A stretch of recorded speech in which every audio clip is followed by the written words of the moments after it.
Hello tout le monde et bienvenue dans ce nouvel épisode de podcast d'Impact au féminin. Je suis ravie de vous retrouver aujourd'hui, j'espère que vous allez bien. Je vais aborder la thématique des profils en design humain puisque j'ai pas encore abordé ce sujet sur ma chaîne YouTube. Vous avez un article de blog complet sur mon site internet sur les 12 profils du design humain et je me suis dit que ce serait hyper intéressant de refaire un point avec vous, surtout que le profil c'est là vraiment une des premières choses que vous allez regarder quand vous calculez votre carte. Si aujourd'hui vous avez votre carte de design humain et que vous connaissez déjà votre type, votre stratégie et votre autorité, la chose qui vient par la suite c'est votre profil. Avant toute chose, si tu viens d'arriver par ici, je m'appelle Elisa, je suis formatrice en design humain, je suis également naturopathe. Pensez à vous abonner au podcast et aussi à me partager vos retours en commentaire suivant la plateforme où vous écoutez cette vidéo ou cet audio. Alors, ce qui va être hyper important, et c'est souvent des thématiques qui reviennent dans ma formation de design humain, c'est Elisa, le profil c'est quoi exactement? En fin de compte, le profil c'est ce qui va vraiment vous différencier, par exemple d'un générateur à un autre, d'un générateur manifesteur à un autre. Et même si vous êtes générateur manifesteur et que vous avez le même profil, peut-être le 1-3 ou le 5-1, etc. Ça ne veut pas dire que vous allez agir de la même manière, je le répète. Vous avez plusieurs vidéos à ce sujet sur ma chaîne, dans le sens où je vous explique toujours que c'est hyper important de prendre en compte votre schéma. Le plus important, c'est votre schéma dans son entièreté. Si vous ne regardez pas votre schéma dans son entièreté, que ce soit pour vous ou pour vos clientes, vous allez penser que le design humain, c'est un outil qui met dans des cases, etc. Pourquoi? Parce que vous regardez encore une fois les informations une à une sur Internet. Et c'est tout à fait normal puisque c'est aussi comme ça qu'on commence à apprendre le design humain et que c'est comme ça aussi qu'on commence à s'approprier l'outil.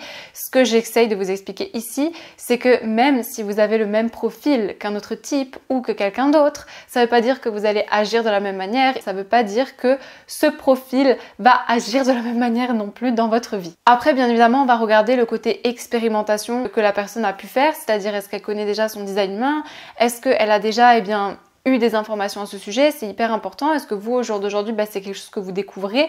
Si c'est quelque chose que vous découvrez, je vous invite vraiment à vous concentrer sur le type, la stratégie et l'autorité et seulement après d'aller dans le profil. Alors le profil, qu'est-ce que c'est? C'est deux numéros que vous allez retrouver, donc il y a 12 profils en tout, le profil 1-3, le profil 2-4, 3-5, 4-6, 1-4, etc. Voilà, tout ça, ce sont les profils. Ils sont divisés en 3 familles, les 3 familles de profils. J'en parle dans ma vidéo sur la croix d'incarnation sur YouTube, donc vous pouvez aussi retrouver un épisode de podcast sur la croix d'incarnation sur Spotify. Et en fait, je vous explique que justement, ce profil, il va être un peu comme la cerise sur le gâteau. C'est vraiment ce qui va donner de la saveur à votre type. Et vous allez avoir le premier numéro qui est le numéro conscient et le deuxième numéro qui est le numéro inconscient. Le numéro conscient, il est associé à votre soleil terre conscient. Quand vous regardez votre carte, vous avez la colonne de noir, la colonne de rouge. Et quand vous regardez la colonne de noir, vous allez voir les deux premiers symboles. Le premier symbole, c'est le soleil en design humain. Et ensuite, vous allez avoir la Terre. Et vous allez pouvoir remarquer que le premier numéro de votre profil, il est situé à côté de ces deux symboles qui sont les planètes, au final, qui est vraiment inspiré de l'astrologie. Et dans votre colonne de rouge, dans votre soleil Terre inconscient, vous allez vous retrouver votre numéro du coup de profil inconscient. Si vous êtes par exemple 5-1, votre 5 ce sera le conscient et le 1 l'inconscient. Alors encore une fois, le 5, si je vous en parle, effectivement c'est toujours, vous allez me dire c'est carrément moi, je me reconnais, c'est tout à fait comment j'agis. Et si on parle du 1, par exemple dans cet exemple de 5-1, vous allez aussi vous reconnaître. C'est vrai qu'en général dans le profil, on dit que c'est le conscient qui peut être plus dans le non-soi que l'inconscient. Après encore une fois, ça dépend de chacun, vraiment ça dépend de la carte. Et il faut aussi trier et vraiment vous spécifier à vous et à votre carte de design humain. Donc les 12 profils, je vais rappeler les lignes puisque c'est à chaque fois deux numéros qui sont associés. Vous allez avoir la ligne 1 qu'on va appeler l'investigateur en design humain. Ce sont des personnes qui ont réellement besoin d'aller dans les fondations, qui ont besoin de poser beaucoup de questions. On l'appelle du coup l'investigateur pas pour rien, puisque du coup moi j'ai cette ligne 1. Et c'est vrai que ce sont souvent des personnes qui ont le syndrome de l'imposteur dans la vie de tous les jours. Et ce qui est génial aussi quand vous comprenez vos deux numéros dans le profil, c'est de comprendre chaque ligne séparément, mais aussi de comprendre comment elles fonctionnent ensemble. Et après ça va vous donner plein d'informations sur comment est-ce que vous allez développer votre business, comment est-ce que vous pouvez faire une reconversion reconversion professionnelle, ce qui est vital pour vous d'avoir dans les relations sociales.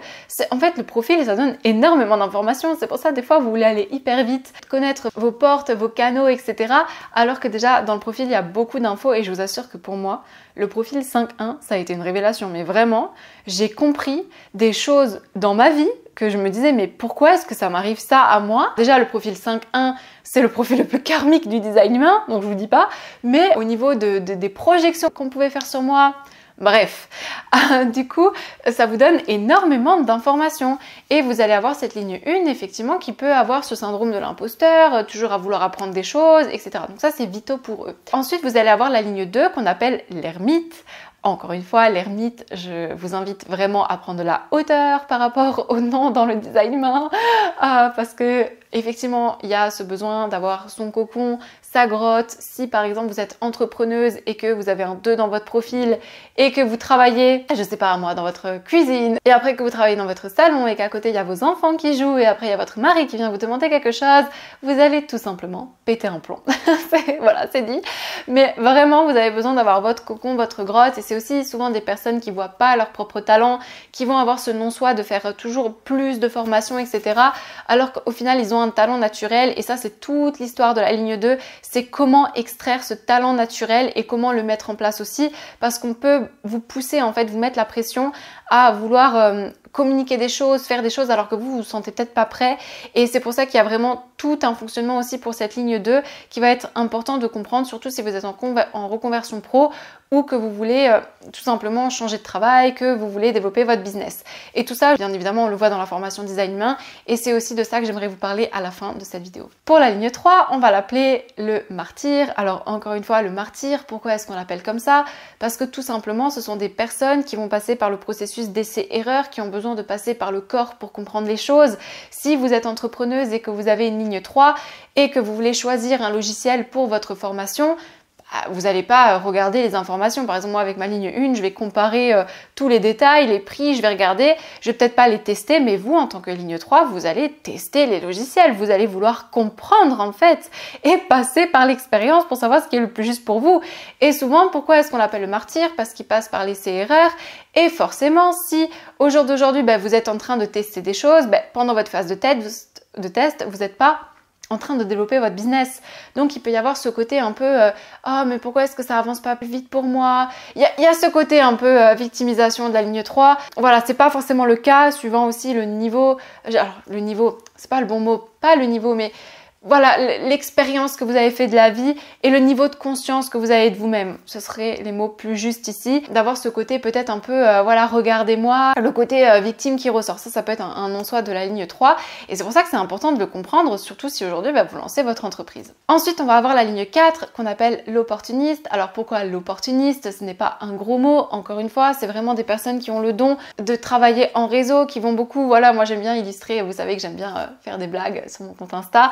Et j'adore illustrer la ligne 4 un peu comme voilà, la personne qui a toujours son téléphone, qui va faire ses photos, qui va être l'influenceuse, qui va tout le temps parler avec ses copines, ou qui va toujours avoir son réseau, son groupe, sa communauté, qui va avoir ses people, ses gens. Et j'aime bien parce que vous fonctionnez en groupe en fait et vous tirez les opportunités de votre groupe. Donc c'est vraiment positif ici. C'est aussi des personnes qui ont cette capacité de se développer en réseau et c'est mieux pour eux et qui vont plus influencer les personnes qu'elles connaissent que les personnes qu'elles ne connaissent pas. Et c'est pour ça que c'est très important, si vous avez une ligne 4 dans votre profil, de vous demander est-ce que je suis dans la bonne communauté pour moi? Est-ce que ça me semble correct les personnes avec qui j'œuvre, les personnes avec qui j'échange? C'est vital en fait, d'accord? Donc ça peut être des questions à vous poser si vous avez une ligne 4 dans votre profil. Ensuite, la ligne 5. Oh La ligne 5, c'est celle qui aime universaliser, c'est elle qui veut partager aux masses, partager des infos, qui a aussi cette capacité d'être très séduisante. En fin de compte, on l'appelle l'hérétique. Alors, séduisante, je vous arrête tout de suite. Ça ne veut pas dire que vous êtes en train de flirter ou que vous êtes en train de vouloir séduire tout le monde. C'est pas ça. C'est juste que vous avez cette capacité en fait d'être très attirant pour les personnes et qu'on vient vous chercher en temps de crise. Même si vous ne pouvez pas résoudre le problème, on vient vous chercher en temps de crise. Et j'adore parce que vous savez que je vis à l'étranger et à chaque fois que je suis dans la rue en train de me promener, il y a plein d'Espagnols autour de moi, des natifs, des personnes qui vivent ici. Mais il y a une personne qui va être perdue, Et je ne sais pas pourquoi la personne perdue, elle va se tourner vers moi.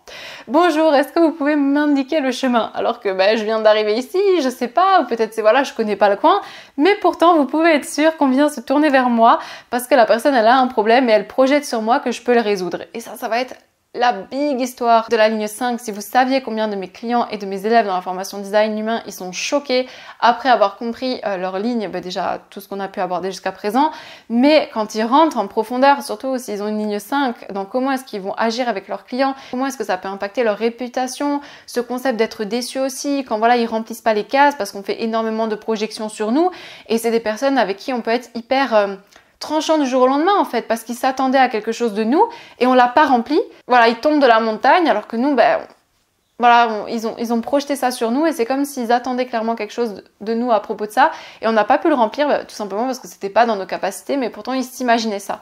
Et ça, c'est énorme en fait. Donc je vous invite vraiment à aller plus loin, surtout si vous avez cette ligne 5 et aussi de voir comment est-ce qu'elle agit avec l'autre ligne parce que vous avez du coup le profil 3-5, le profil 5-1, 5-2 et 2-5. Voilà, donc ça c'est tous les profils qui ont une ligne 5 derrière.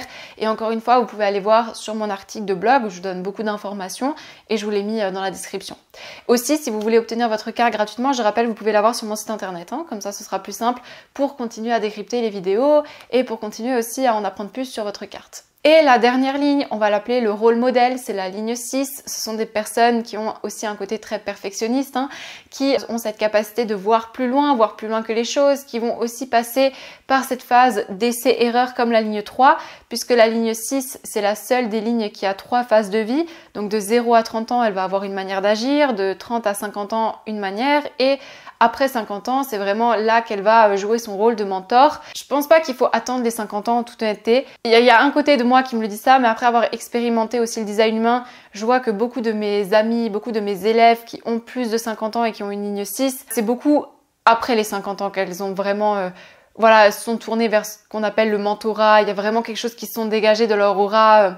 Il y a vraiment eu un changement de vie en fait autour de ces 50 ans parce que c'est comme si elles avaient expérimenté des choses dans leur vie et après elles avaient pris beaucoup de recul et là vraiment pour mentorer, pour enseigner.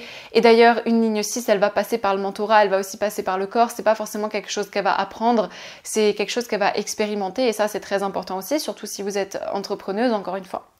Donc, le rôle modèle, pour cette raison, ce côté de mentorat, ce côté je viens expérimenter, je viens après enseigner.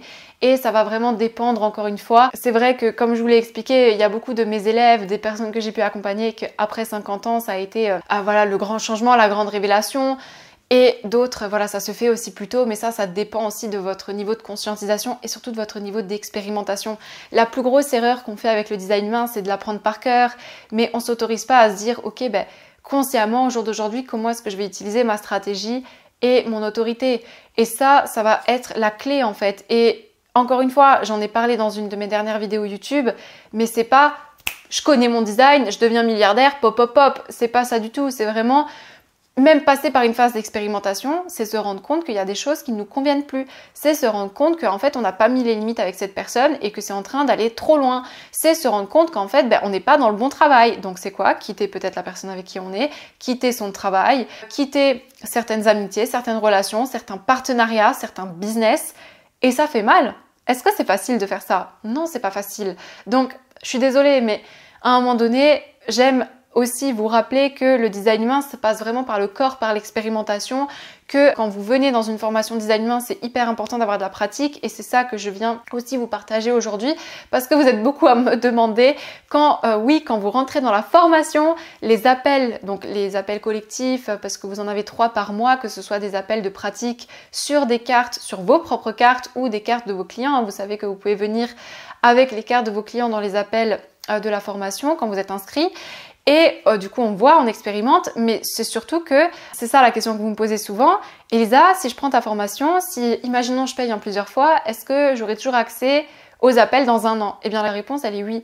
Pourquoi? Parce qu'on n'a pas le même stade d'expérimentation et quand vous rentrez dans la formation, j'ai des élèves qui sont rentrés en juin l'année dernière et qui se connectent toujours dans les appels individuels. Pourquoi? Parce qu'ils ont besoin d'expérimenter, ils viennent avec les cartes de leurs clients et du coup on voit comment est-ce que ça peut matcher par rapport à la problématique, comment est-ce qu'on peut aider au mieux la personne et voilà. Donc en plus il y a plein de nouveautés dans la formation design humain, il y a un voilà, je vais le dire, mais à partir de maintenant, je vais faire un partenariat avec mes élèves. Donc, vous allez retrouver sur mon site internet une page où vous allez voir les personnes que j'ai formées qui vont aussi proposer des lectures de design main, où on va voir votre carte ensemble puisque je vais superviser les lectures. Et le but, c'est aussi que eux, quand ils rentrent dans la formation, ils aient leur premier client, mais qu'ils puissent aussi pratiquer et avoir l'opportunité de se développer avec un système déjà clé en main. Donc voilà, je l'ai annoncé. Si vous regardez ce podcast en avant-première, vous le saurez avant tout le monde. Et puis encore une fois, voilà pour cet épisode, pensez à me faire vos retours en commentaire, à partager cet épisode de podcast à des personnes qui aimeraient en savoir plus sur leur profil. Et vous avez l'article de blog, pensez à aller le voir. Sur ce, je vous souhaite une lumineuse journée et soirée et je vous dis à très vite pour un nouvel épisode d'Impact au féminin.